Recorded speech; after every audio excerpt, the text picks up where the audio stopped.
কোচবিহার তৃণমূলকে white wash করার হুঙ্কার দিলীপ ঘোষের। কোচবিহারে এবার সব আসনে জিতবে বিজেপি, পরিবর্তন আসন্ন তৃণমূল কংগ্রেসকে তো দিলীপ ঘোষের।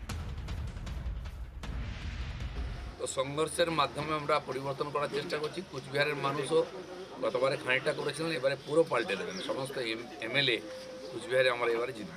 এরকম বহু অত্যাচারী শাসক ছিল, আপনারা 10-15 বছর আগের কথা ভাবুন কীরকম ছিল, সেখানেও পরিবর্তন হয়েছে। অতএব এই ঘটনার উৎপাত বাড়া মানে পরিবর্তনটা খুব কাছে চলে আসছে।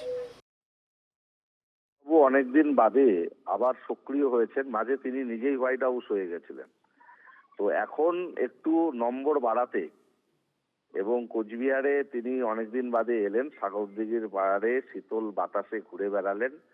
মমতা বন্দ্যোপাধ্যায় মাননীয় মুখ্যমন্ত্রীর নেতৃত্বে সাগরদিঘির চত্বর সহ কোচবিহার হেরিটেজ শহর হয়েছে, এত উন্নয়ন হয়েছে, সেগুলোর দিকে খানিকটা তিনি ব্যতিব্যস্ত হয়ে একটা মন্তব্য করে প্রচারের আলোয় আসবার চেষ্টা করেছেন। তারই অঙ্গ হিসেবে তিনি বলছেন কোচবিহারে তৃণমূল ওয়াশ আউট হয়ে যাবে, কিন্তু বাস্তবিক পক্ষে 9টা আসনের 9টি তৃণমূল কংগ্রেস জয়যুক্ত হবে।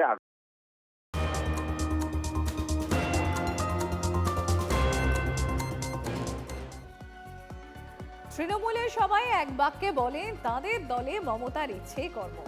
সেই দলে কেউ যদি বলেন মানুষ বলছে তোমাকে চাই, মানে প্রার্থী হিসেবে দেখতে চায়, এসবের আদৌ কি কোনো গুরুত্ব আছে?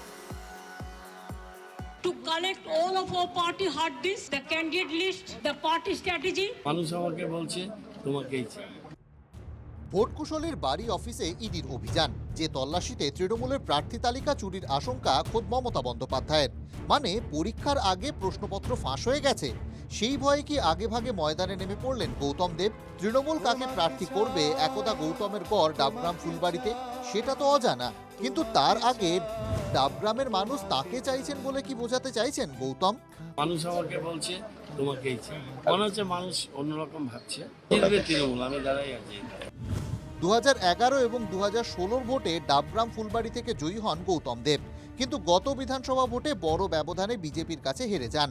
গত লোকসভা ভোটের নিরিখে বিজেপি এই কেন্দ্র থেকে 72,245 ভোটের লিড পায়। ক্রমশ পিছিয়ে পড়া আসনেই পাখির চোখ গৌতম দেবের। তৃণমূলের যারা জনপ্রতিনিধি তাদের কাছে মমতা বন্দ্যোপাধ্যায় কি চাইছেন সেটাই আসল। সেখানে মানুষের আবেগ বলে কোন যুক্তি শিলিগুড়ির মেয়রের? মানুষের মনে হচ্ছে যে ইমিডিয়েট পরিবর্তন দরকার। আমি ওখানকার বিধায়ক না থেকেও পুরসভা থেকে 14টা ওয়ার্ডে আমার যতটুকু সম্ভব আমরা করেছি। পদ্মফুলের সঙ্গে লড়াই হলে পদ্মফুল জোড়া ফুলকে এখানে ব্যবস্থা করতে দেবে না, একদম নিশ্চিন্ত। বিজেপি বলছে এমন অনুকূল আসনে তৃণমূলের যেই দাঁড়াক ফল বিজেপির পক্ষেই যাবে।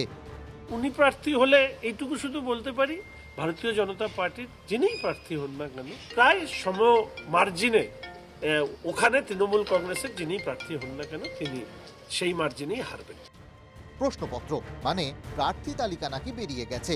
নতুন প্রশ্নে আবার যদি বদল আসে, তার জন্যই কি বাড়তি দৌড়ঝাঁপ একদা উত্তরবঙ্গের তৃণমূলের পোস্টার বয়ের? কিন্তু যে দলে একটাই পোস্ট, সেখানে মানুষের আবেগের কথা বলে শেষমেশ ল্যাম্পপোস্ট সম্বল হবে না তো। প্রসেনজিৎ চৌধুরীর রিপোর্ট, TV9 বাংলা।